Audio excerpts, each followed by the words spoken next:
नमस्ते दोस्तों, स्वागत है आप सभी का आपके अपने ही चैनल इनसाइट्स विथ अनुपमा पर। और मैं अनुपमा आज फिर से एक बहुत उपयोगी वीडियो के साथ हाजिर हूँ। तो आज के वीडियो में दोस्तों मैं आप लोगों को एक ऐसा मैनिफेस्टेशन विधि बताने जा रही हूँ जो आपके सभी मनोकामना को साकार कर सकता है, जो आपके भीतर की ऊर्जा को ब्रह्मांड से जोड़कर और आपकी मनोवांछित इच्छा को पूर्ण कर सकता है। और वो है 369 का संकल्प विधि।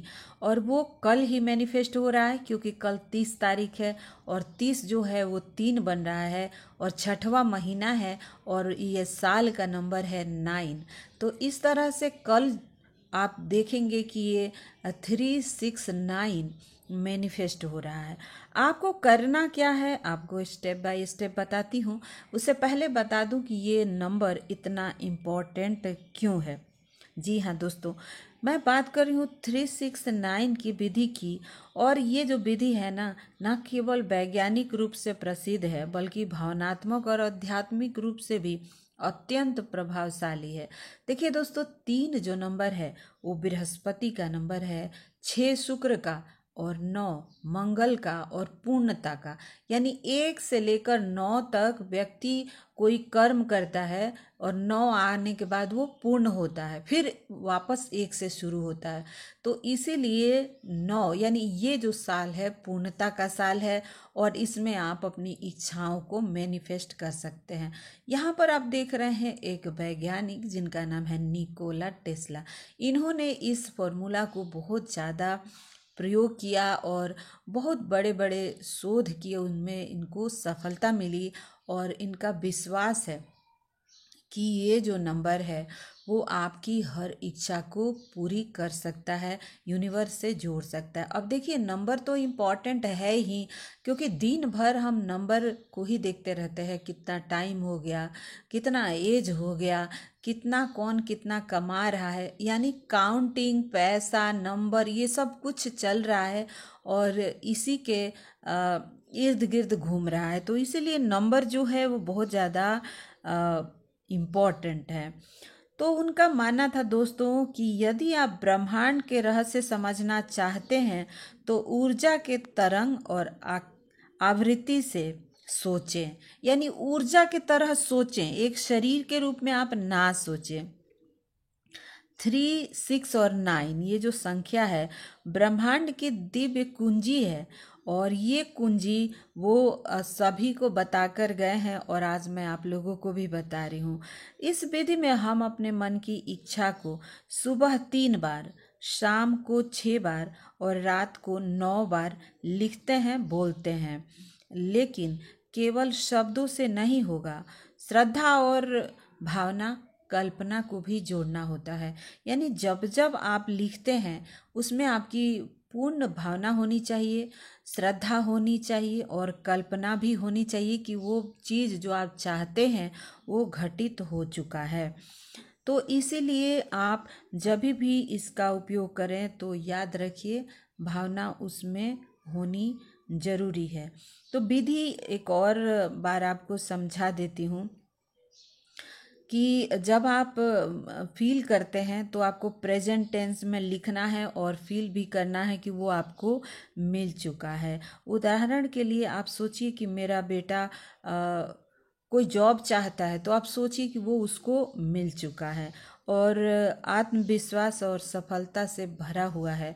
ऐसा सोचिए कि उससे वो जॉब मिल गया है और वो सेलिब्रेट कर रहा है अपनी सक्सेस को। तो दोस्तों, सुबह 3 बार जैसे ही आप उठे गहरी सांस लीजिए और संकल्प लिखिए या बोलिए जो भी आप चाहते हैं उसको।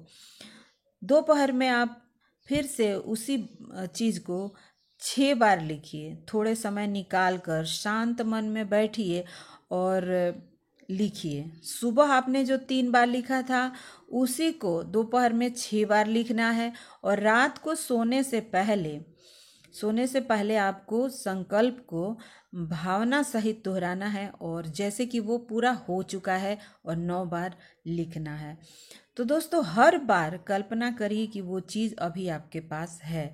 इस प्रक्रिया को कम से कम आप 21 दिनों तक दोहराइए। यानी सुबह 3 दोपहर को 6 और रात को 9।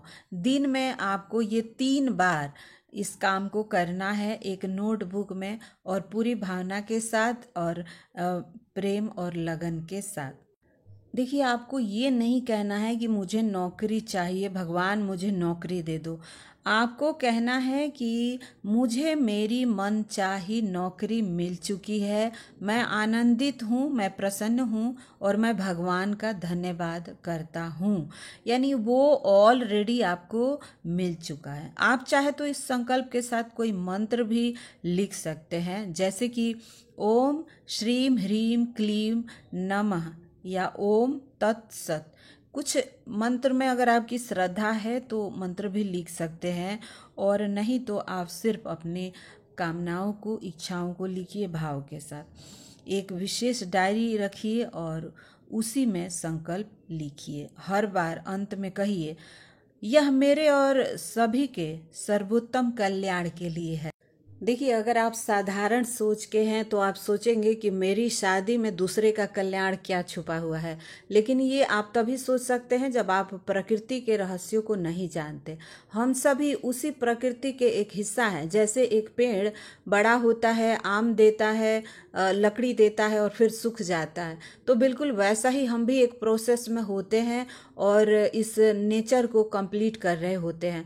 तो जब आप अपनी शादी को मैनिफेस्ट करिए तो आप लिखिए कि मैं और मेरी लाइफ पार्टनर या मेरा जीवन साथी, हमारा जो गृहस्थ लाइफ है वो समाज के लिए बहुत उपयोगी है और एक आदर्श जीवन साथी हैं हम लोग। मुझे एक आदर्श जीवन साथी मिल गया है जो मेरी भक्ति के रास्ते में अगर आप संतान चाहते हैं और संतान सिर्फ इसलिए चाहते हैं कि वो आपकी सेवा करे, तो वो आपकी दुर्दशा कर देता है।